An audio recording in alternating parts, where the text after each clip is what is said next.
नमस्ते बच्चों। आज हम हिंदी का 5वां पाठ भाषा का प्रश्न पढ़ने जा रहे हैं, जो एक पूरक पठन है। परीक्षा में पूरक पठन में से 8 नंबर का प्रश्न पूछा जाता है। बच्चों, पूरक पठन इस विधा में 2 तरह के प्रश्न होते हैं। एक गद्य विभाग से लिया जाता है जो 4 अंक का होता है, और दूसरा प्रश्न पद्य विभाग से लिया जाता है, वह भी 4 अंक का होता है। इन दोनों में ही प्रश्नोत्तर पूछे जाते हैं। तो बच्चों, अब हम शुरू करते हैं अपना पाठ भाषा का प्रश्न, जो भाषण विधा है, जिसकी लेखिका हैं महादेवी वर्मा जी। बच्चों, इस पाठ में महादेवी वर्मा जी ने भाषा का महत्व बताने का प्रयास किया है। वैसे तो हम सभी जानते हैं कि भाषा का हमारे जीवन में अत्यंत महत्व है। बिना भाषा के हम अपने अभिव्यक्ति ही नहीं कर पाते। बिना भाषा के हम किसी की बात को समझ भी न पाते। बच्चों, भाषा तो एक हमारे लिए अभिव्यक्ति का माध्यम है ही, किंतु यहाँ भाषा का जो महत्व लेखिका ने बताया है वह है कि ज्ञान से संबंधित। वैसे बच्चों, हम सब हिंदी माध्यम में पढ़ने वाले बच्चे हैं, और हिंदी माध्यम में हम पढ़ते हैं, हमें समझ में आ जाता है जो चीज़ें हम पढ़ते हैं वह भी, और जो लेखक बिना बताए, यानी लेखक ने जो लिखा है उसे स्पष्ट नहीं लिखा है, किंतु वह बात भी हम समझ जाते हैं। उन शब्दों के गूढ़ रहस्यों को हम, उन गूढ़ अर्थों को हम समझ जाते हैं। किंतु जब हम बात करें अंग्रेजी विषय या मराठी विषय की, तो हम सब जानते हैं कि जितना हम पढ़ते हैं और जितना हम समझ पाते हैं, यानी हमें समझाया जाता है, उतना ही हम समझ पाते हैं। और बच्चों, यही स्थिति होती है आगे की जो पढ़ाई है हमारी, यानी 10वीं पास करने के बाद जब हम 11वीं 12वीं में जाते हैं, तो हमें महसूस होता है कि वाकई में भाषा बहुत ही कठिन हो जाती है। यानी भाषा का जो महत्व है उस समय हमें आभास होता है। कारण क्या है कि हिंदी माध्यम में पढ़ने के बाद जब हम आरंभ में अंग्रेजी माध्यम में पढ़ना होता है, कॉलेज तो सब अंग्रेजी इंग्लिश मीडियम से ही मिलता है हमें, तो जब अंग्रेजी माध्यम में हम शुरुआती दौर में अंग्रेजी शब्दों को, अंग्रेजी वाक्यों को सुनते हैं, बात ये नहीं कि हमने अंग्रेजी पहली बार सुनी है, अभी तक कक्षा 10 तक हमने अंग्रेजी पढ़ा ही है, किंतु यहाँ पर हमने अंग्रेजी एक विषय के तौर पर पढ़ा है, जबकि वहाँ पर हम कॉलेज में संपूर्ण विषय ही अंग्रेजी भाषा में पढ़ते हैं। बच्चों, वहाँ पर हमें आरंभ के 4-6 महीने तो शब्द जैसे कानों से ऊपर उड़ते हुए से जान पड़ते हैं, और लगभग 6 महीने जाते जाते, यानी 4 महीने के बाद लगभग कुछ शब्द हमें जान पड़ता है कि हमारे कानों के भीतर भी गए हैं, और उसके बाद हमें उसका अर्थ धीरे धीरे समझना शुरू होता है। कहने का अभिप्राय यह है कि पूरा 1 वर्ष तो हमें भाषा को समझने में लग जाता है, और तब तक हमारी परीक्षा आ जाती है। अब यही कारण है कि कई बार कई विद्यार्थी फेल हो जाते हैं। कारण 1 वर्ष हमने सिर्फ भाषा को समझने में ही लगा दिया, तो पढ़ाई क्या की। तो इन्हीं कठिनाइयों का वर्णन यहाँ पर लेखिका ने किया है। बच्चों, इस पाठ में कवि, जो हमारे लेखिका हैं महादेवी वर्मा जी, वह बताती हैं कि भाषा यह हमारे लिए सबसे गूढ़ और मूल प्राप्ति है। देखो, यहाँ हम पाठ पढ़ते हुए समझते चलते हैं, शब्दार्थ भी मैं साथ ही बताते चलती हूँ। भाषा मानव की सबसे रहस्यमय तथा मौलिक उपलब्धि है। वैसे बाह्य जगत भी ध्वनि संकुल है, तथा मानस जगत को भी अपने सुखद दुखद जीवन स्थितियों को व्यक्त करने के लिए कंठ और स्वर प्राप्त होता है। रहस्यमय अर्थात गूढ़, मौलिक यानी मूल, उपलब्धि यानी प्राप्ति, ध्वनि संकुल तो ध्वनि से युक्त समूह, संकुल अर्थात समूह, तो ध्वनि से युक्त समूह है। और यानी बाहरी जो जीवन है वह ध्वनि संकुल है। भाषा तो मनुष्य की सबसे महत्वपूर्ण और गूढ़ उपलब्धि है ही। इसके अतिरिक्त मनुष्य के पास अपने सुखद दुखद जीवन को व्यक्त करने के लिए भी कंठ और स्वर प्राप्त हैं। चेतन ही नहीं, जड़ प्रकृति के गत्यात्मक परिवर्तन भी ध्वनि द्वारा अपना परिचय देते हैं। वज्रपात से लेकर फूल के खिलने तक ध्वनि के जितने कठिन कोमल आरोह अवरोह हैं, निदाघ के हरहराते बवंडर से लेकर वासंती पुलक तक लय की विविधतामयी मूर्छना है, उसे कौन नहीं जानता।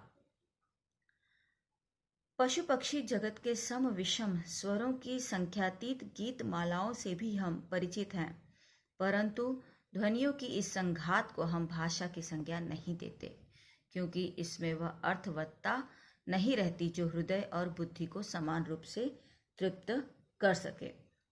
बच्चों, गत्यात्मक यानी गतिशील परिवर्तन हम जानते हैं, बदलाव। निदाघ अर्थात गर्मी, हरहराते यह बवंडर यानी तेज हवा, आंधी की जो हवा होती है वह, और उसकी एक हम जैसे चिड़िया की चहचहाहट बोलते हैं भाषा, उस तरह से इस बवंडर की भाषा है हरहराता यानी तेज रूप में जो हवा बहती है वह है। और पुलक यानी प्रसन्नता, मूर्छना अर्थात 7 स्वरों का क्रम से जो आरोह अवरोह होता है वह।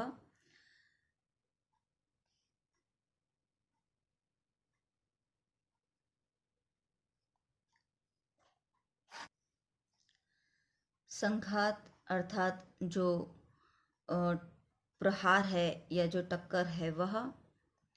और तृप्ति मतलब संतोष, बोध अर्थात ज्ञान। बच्चों, यहाँ पर लेखिका ने बताया है कि हम मनुष्यों की ही नहीं बल्कि जो भी सजीव हैं, चाहे वह वनस्पति हो या पशु पक्षी हो, सबकी अपनी एक भाषा हुआ करती है। देखो यहाँ दिया है कि वज्रपात से लेकर फूल के खिलने तक ध्वनि के जितने कठिन कोमल आरोह अवरोह हैं, निदाघ से हरहराते बवंडर से लेकर वासंती पुलक तक लय की विविधता में मूर्छना है, उसे कौन नहीं जानता। यानी ये जो हरहराना है यह भी उनकी भाषा है, और जो अन्य आरोह अवरोह हैं, खिलने का, फूल के खिलने का, वज्रपात होने की, यानी हर तथ्य की जो ध्वनियाँ होती हैं एक तरह से वह उनकी भाषा है। किंतु उन भाषाओं को और पशु पक्षियों की जो सम विषम स्वर हैं उनसे हम परिचित हैं, लेकिन पशु पक्षियों के या अन्य जो जीव जंतु हैं या फूल पौधे हैं या हवाओं का हरहराना है, इन सब की जो ध्वनि है उस ध्वनि को हम भाषा की संज्ञा नहीं देते, यानी उसे हम भाषा नहीं कहते। क्यों भाषा हम क्यों नहीं कहते? क्योंकि वह हमारे हृदय या बुद्धि को तृप्ति नहीं प्रदान करती, वह हमारी हृदय या बुद्धि को ज्ञान नहीं प्रदान करता। यानी भाषा का जो उपयोग है वह उपयोग यह है कि वह हमारे हृदय को और बुद्धि को संतोष प्रदान करे और ज्ञान प्रदान करे। अब अगला परिच्छेद हम देखते हैं। मानव कंठ को परिवेश विशेष में जीवनाभिव्यक्ति के लिए जो ध्वनियाँ दाएं भाग में प्राप्त हुई थीं, उन्हें उसके अपने सृजनात्मक प्रतिभा से सर्वथा नवीन रूपों में अवतरित किया। उसने अपनी जीवनाभिव्यक्ति ही नहीं, उनके विस्तृत विविध परिवेश को भी ऐसे शब्द संकेतों में परिवर्तित कर लिया जो विशेष ध्वनि मात्र से किसी वस्तु को ही नहीं, अशरीरी भाव और बोध को भी रूपायित कर सके। और तब उस वाणी के द्वारा उसने अपने रागात्मक संस्कार तथा बौद्धिक उपलब्धियों को इस प्रकार संग्रहित किया है कि वे प्रकृति तथा जीवन के क्षण क्षण परिवर्तित रूपों को मानव चेतना में अक्षर निरंतरता देने को रहस्यमय क्षमता पा सकें। बच्चों, यहाँ अब हम शब्दार्थ देखेंगे। परिवेश अर्थात वातावरण, दाय भाग अर्थात विरासत, जीवनाभिव्यक्ति यानी जीवन की अभिव्यक्ति के लिए, सृजनात्मक अर्थात रचनात्मक, प्रतिभा यानी योग्यता कौशल, अवतरित अर्थात उद्धृत करना,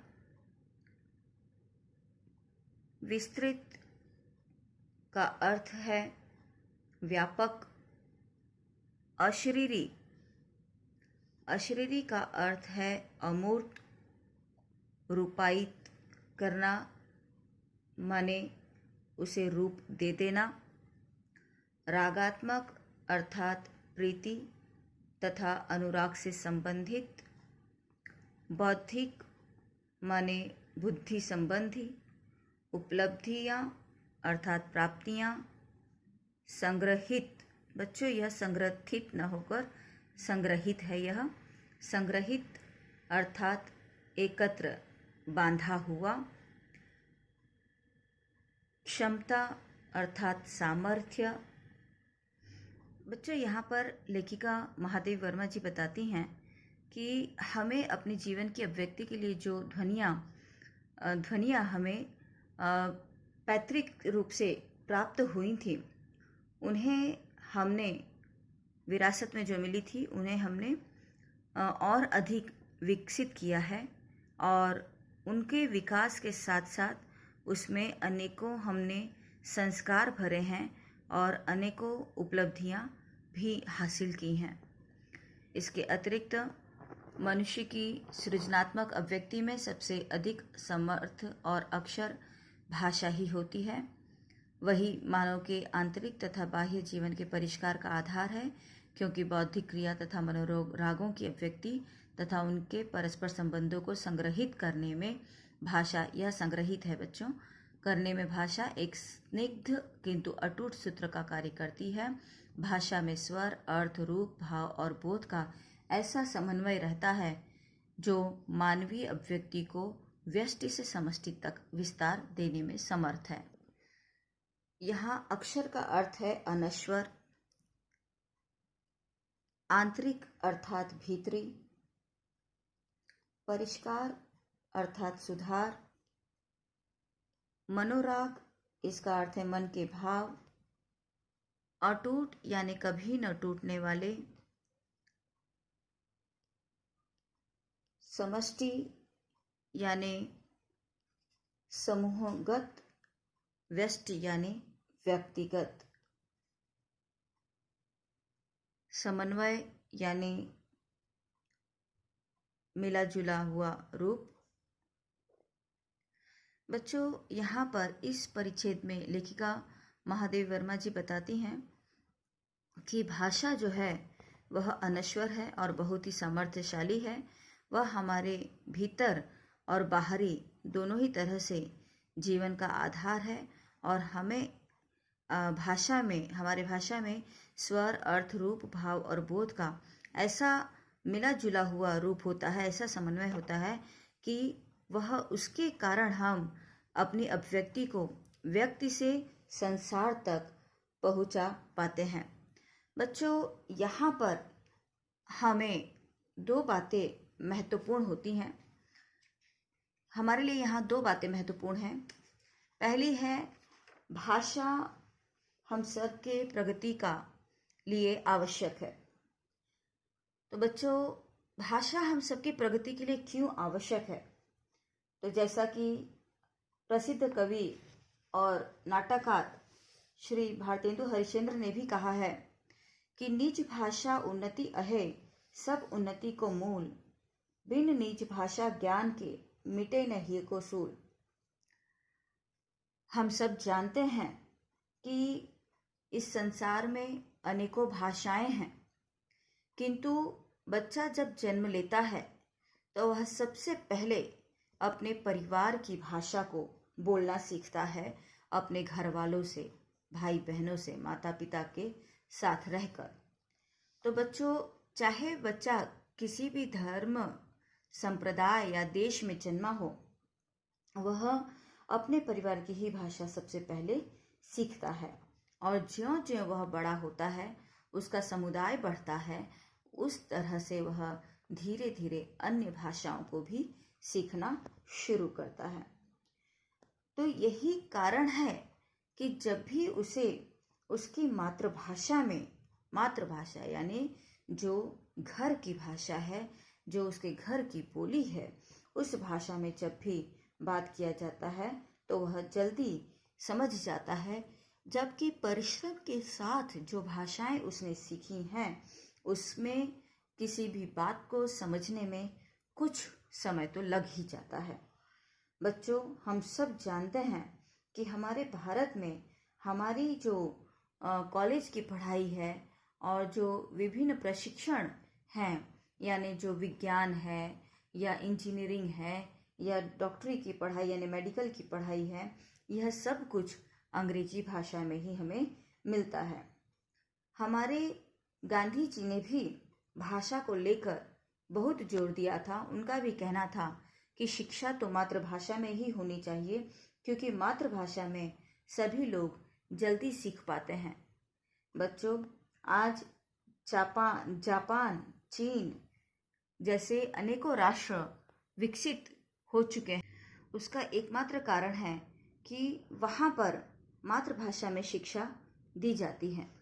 बच्चों, जर्मनी, जापान, रूस और चीन, इन देशों में उनके मातृभाषा में ही शिक्षा दी जाती है।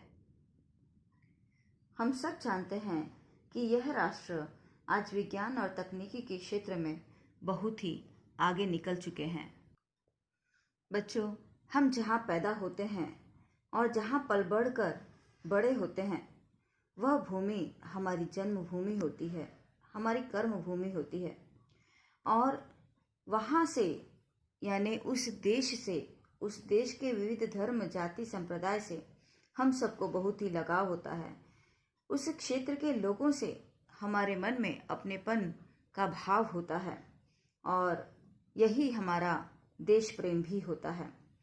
और देश प्रेम का यही तगाजा होता है कि जब भी राष्ट्र के गौरव के लिए आवश्यकता हो, हम अपना यथाशक्ति योगदान प्रदान करें। तो बच्चों, स्वदेश प्रेम हम सब के लिए अति आवश्यक है और स्वदेश प्रेम के साथ ही अपने भाषा के प्रति भी हमें प्रेम होना अत्यंत आवश्यक है। अब हम अगला परिच्छेद देखेंगे। मानव व्यक्तित्व के समान ही उसकी वाणी का निर्माण दोहरा होता है। जैसे मनुष्य का व्यक्तित्व बाह्य परिवेश के साथ उसके अंतर जगत के घात प्रतिघात, अनुकूलता प्रतिकूलता, समन्वय आदि विविध परिस्थितियों द्वारा निर्मित होता चलता है, उसी प्रकार उसकी भाषा असंख्य जटिल सरल अंतर बाह्य प्रभावों में गल ढल कर परिणति पाती है। कालांतर में हमारा समग्र अंतर जगत, हमारी संपूर्ण बौद्धिक तथा रागात्मक सत्ता शब्द संकेतों से इस प्रकार संग्रहित हो जाती है कि एक शब्द संकेत अनेक अप्रस्तुत मनोराग जगा देने की शक्ति पा जाता है। बच्चों, उम्र के साथ साथ जैसे हमारा व्यक्तित्व बढ़ता जाता है, हमारे व्यक्तित्व का निर्माण होता है, ठीक उसी तरह से हमारी जो वाणी होती है उसका निर्माण भी दोहरा हो जाता है। एक तरफ तो हमारे अंतर जगत के घात प्रतिघात यानी हमारा आंतरिक विकास होता है, उसी तरह से हमारा भाषा के विविध जटिल सरल और अंतर्बाह्य जगत में गल ढल कर यानी सीखते हुए वह परिणति यानी विकास को पाती है। तो एक तरफ हमारा आंतरिक विकास होता है भाषा की अभिव्यक्ति के संदर्भ में, और दूसरी तरफ बाह्य जगत में भी हमारे भाषा का विकास होता है और हमारे व्यक्तित्व के साथ साथ भाषा का भी विकास हो करके हम में बदलाव आता जाता है। समग्र अर्थात संपूर्ण। अंतर्जगत यानी हमारे भीतर का जो जगत है, तो कालांतर में हमारा समग्र अंतर्जगत और हमारी बौद्धिक और रागात्मक सत्ता शब्द संकेतों के इसी से इस प्रकार से संग्रहित हो जाती है कि एक शब्द संकेत होते ही यानी एक शब्द सुनते ही अनेकों जो प्रस्तुत है वह भी, और जो अप्रस्तुत यानी अस्पष्ट है वह भी हमें समझ में आ जाता है। आगे देखेंगे, भाषा सीखना तथा भाषा जीना एक दूसरे से भिन्न है तो आश्चर्य की बात नहीं। प्रत्येक भाषा अपने ज्ञान और भाव की समृद्धि के कारण ग्रहण करने योग्य है, परंतु समग्र बौद्धिक तथा रागात्मक सत्ता के साथ जीना अपनी सांस्कृतिक भाषा के संदर्भ में ही सत्य है। कारण स्पष्ट है, ध्वनि का ज्ञान आत्मानुभव से तथा अर्थ का बुद्धि से प्राप्त होता है।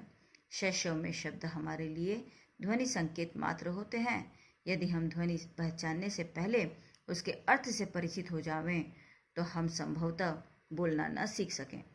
बच्चों, यहाँ पर लेखिका ने बताया है कि भाषा को सीखना और भाषा को जीना ये दोनों ही अलग अलग बात है, और यह हम सब जानते हैं, इसमें कोई आश्चर्य की बात नहीं है।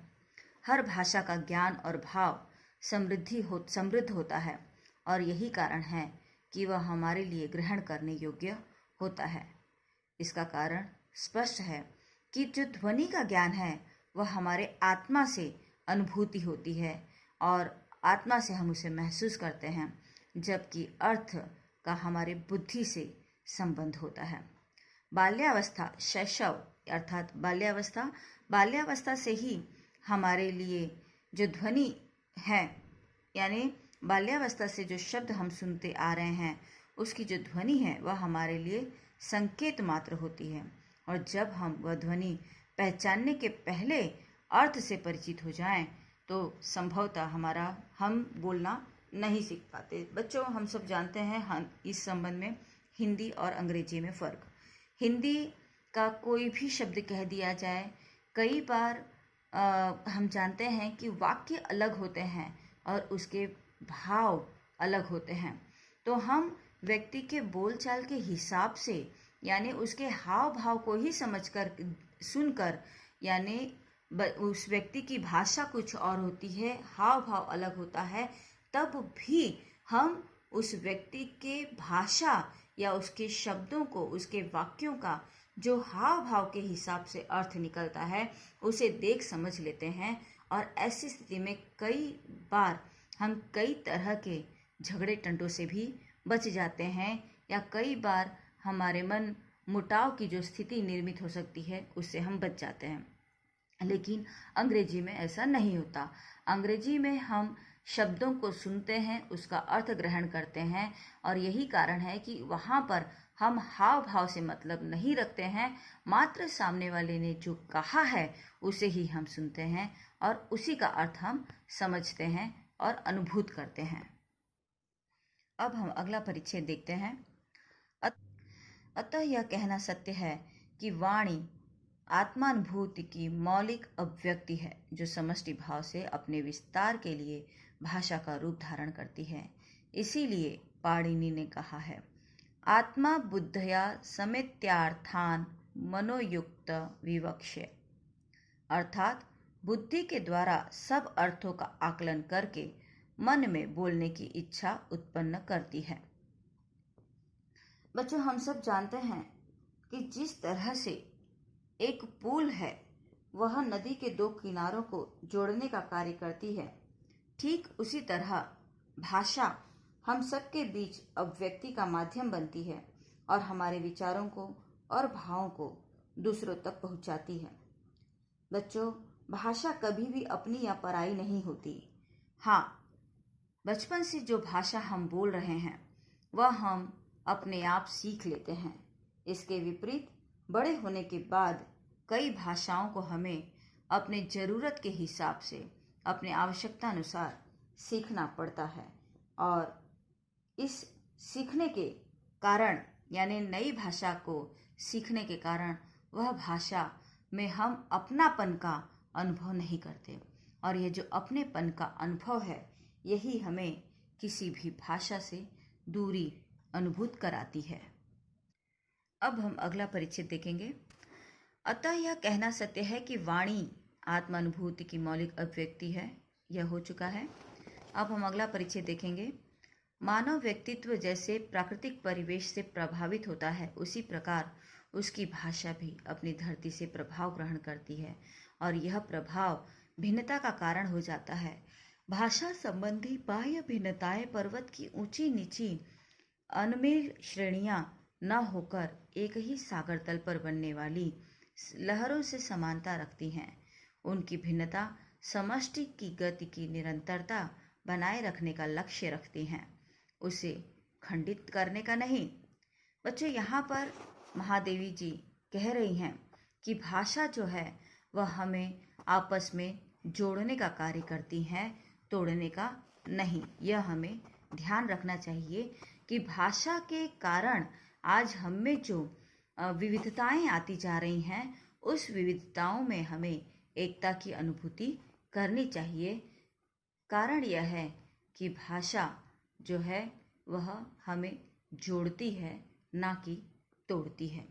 देखो, अगले परिच्छेद में भी लेखिका ने कहा है कि प्रत्येक भाषा ऐसी त्रिवेणी है जिसकी एक धारा व्यावहारिक जीवन के आदान प्रदान सहज करती है और दूसरी मानव की बुद्धि और हृदय की समृद्धि को अन्य मानवों के बुद्धि तथा हृदय के लिए संप्रेषणशील बनाती हैं, और तीसरी अंतः सलीला के समान किसी भेदातीत स्थिति की संयोजिका है। बच्चों, यहाँ पर हमें समझने की आवश्यकता है कि जिस तरह से गणित का हमारा जो त्रिकोण होता है, यह गणित का त्रिकोण की तरह ही हमारी भाषा भी एक त्रिवेणी है, जिसकी एक धारा यानी एक भुजा, जैसे हम गणित के लिए कहते हैं त्रिभुज के लिए, तो उसकी एक जो धारा है वह हमारे व्यावहारिक जीवन को आदान प्रदान और करने के हिसाब से सहजता प्रदान करती है, जबकि जो दूसरी धारा है वह मनुष्य की बुद्धि और हृदय को समृद्ध बनाती है और उसे संप्रेषणशील बनाती है, और जो तीसरी धारा है वह अंतः सलीला की तरह हमें सहायता प्रदान करती है और असामान्य परिस्थिति में भी हमारे अभिव्यक्ति को स्पष्ट कर देती है। अंतः सलीला अर्थात भीतर की तरफ बहने वाली नदी, जिसे बाहर से नहीं देखा जा सकता। बच्चों, हम जानते हैं कि कई बार भाषा का प्रयोग जब भी होता है तो कई बार हम न कही जाने वाली बातों को भी समझ लेते हैं। तो भाषा का यही उपयोग है कि वह एक ऐसी त्रिवेणी है, त्रिवेणी यानी 3 नदियों का समूह है, संप्रेषणशील अर्थात भेजने योग्य। तो बच्चों, एक तो व्यावहारिक जीवन को आदान प्रदान करती है, दूसरे हमारी बुद्धि और हृदय को समृद्धि प्रदान करती है और हमारी बातों को एक दूसरे तक पहुंचाने का कार्य करती है, और तीसरी बात, भाषा के द्वारा ही हम कई बार कई बातों को न कहते हुए भी समझ लेते हैं। हमारी स्थिति को जोड़ने की वह एक संयोजिका होती है। हमारे विशाल देश की रूपात्मक विविधता उसकी सांस्कृतिक एकता की पूरक रही है, उसकी विरोधनी नहीं। इसी से विशेष जीवन पद्धति चिंतन, रागात्मक दृष्टि, सौंदर्य बोध आदि के संबंध में तत्वगत एकता ने देश के व्यक्तित्व को इतने विघटन धर्म विवर्तनों में भी संश्लिष्ट रखा है।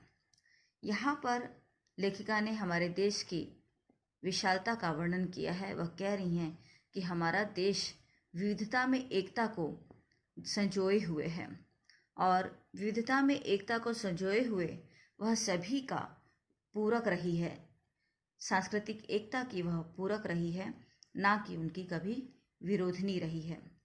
इस तरह हमारा देश में जो है विविधता में एकता का ज्ञान देते हुए हम सबको एक साथ मिलजुल कर रहने का संदेश देती है। धरती का कोई खंड, नदी, पर्वत, समतल आदि का संघात कहा जा सकता है। मनुष्यों की आकस्मिक रूप से एकत्र भीड़ मानव समूह की संज्ञा पा सकती है।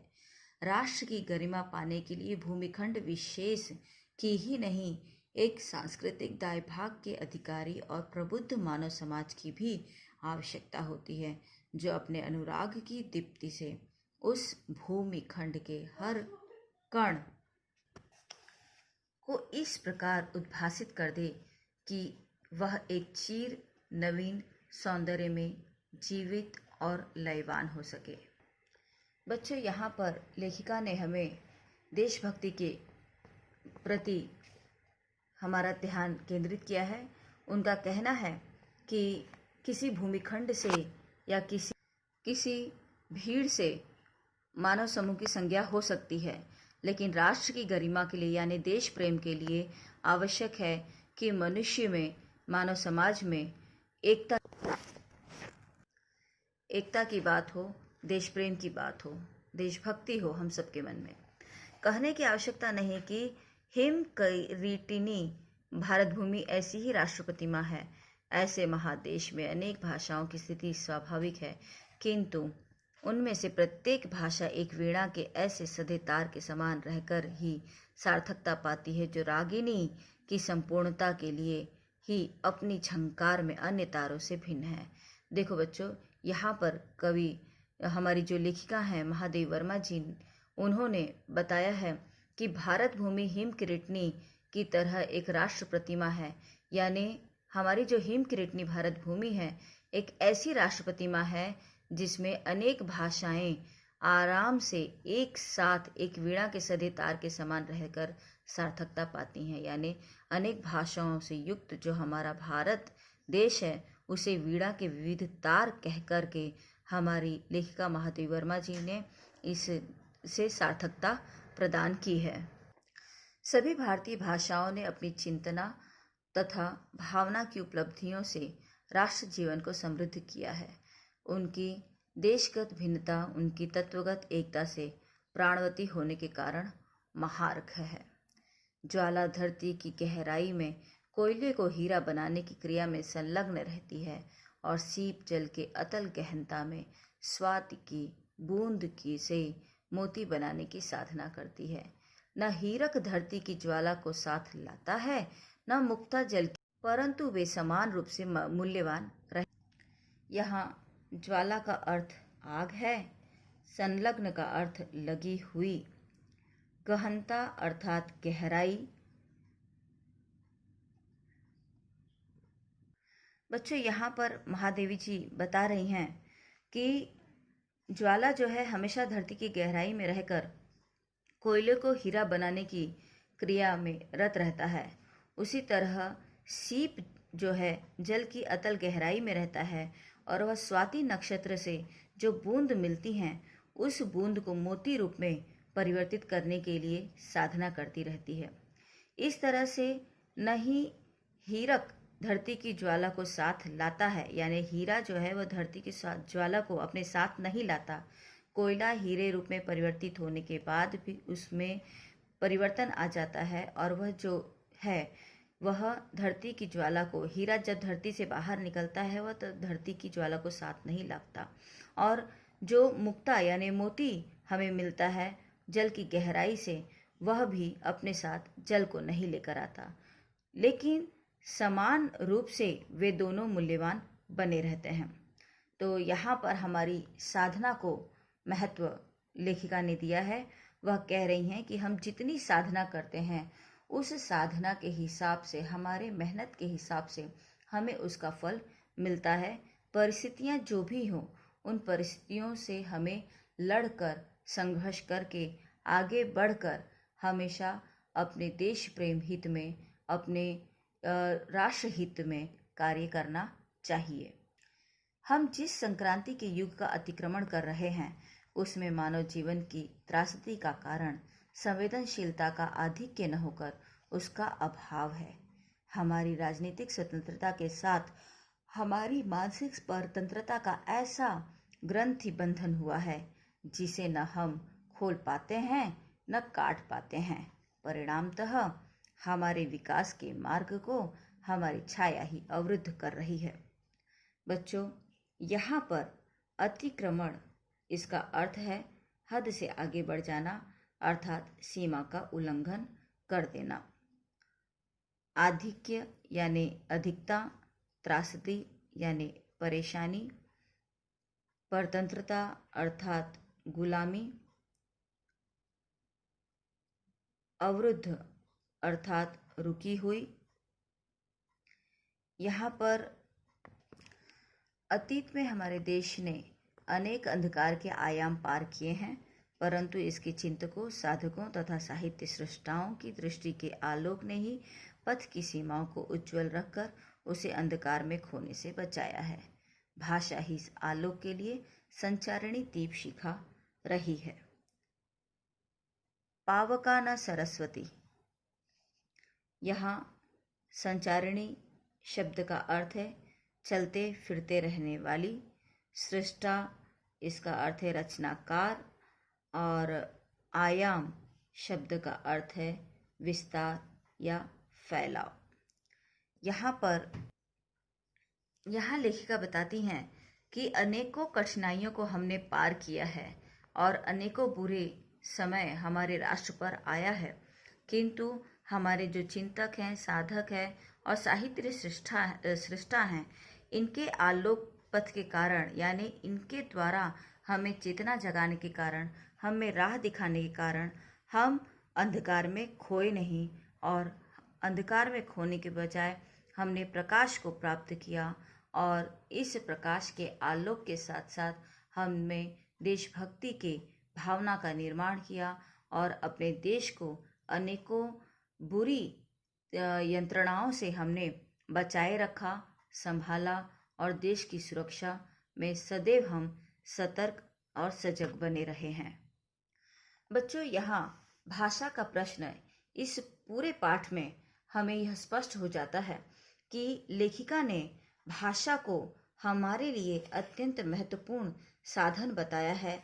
एक ऐसा साधन जो हमारे लिए हमें पैतृक रूप से तो प्राप्त हुआ है, किंतु हमने पैतृक रूप से प्राप्त इस संपदा का प्रयोग अपनी जीवनावश्यक वस्तुओं को प्राप्त करने के लिए तो किया ही है। अपनी संस्कृति का, अपनी सभ्यता का विकास तो हमने किया ही है। साथ ही इस भाषा का प्रयोग करके ही हमने आपस में एकात्मता, राष्ट्रभक्ति के भावना का भी निर्माण किया है और गुलामी की जंजीरों से हमने स्वतंत्रता पाई है। बच्चों, इसी भाषा का प्रयोग कर हम में अपने भीतर नव चेतना का निर्माण करते हैं। तो इस तरह यह भाषा का प्रश्न, महादेवी जी का जो भाषण युक्त पाठ है, इस पाठ से हमें यह स्पष्ट हो जाता है कि यहाँ पर लेखिका ने भाषा का प्रयोग करके अपने देश को अत्यंत समृद्धशाली बनाने के लिए महत्वपूर्ण योगदान दिया है। यानी भाषा ने अपने देश को समृद्धशाली बनाने में अत्यंत महत्वपूर्ण योगदान दिया है, ऐसा हमारी लेखिका जी का कहना है। इसके साथ ही यह पाठ समाप्त होता है और धन्यवाद। परंतु वे समान रूप से मूल्यवान रहे। यहाँ ज्वाला का अर्थ आग है, संलग्न का अर्थ लगी हुई, गहनता अर्थात गहराई। बच्चों, यहाँ पर महादेवी जी बता रही हैं कि ज्वाला जो है हमेशा धरती की गहराई में रहकर कोयले को हीरा बनाने की क्रिया में रत रहता है।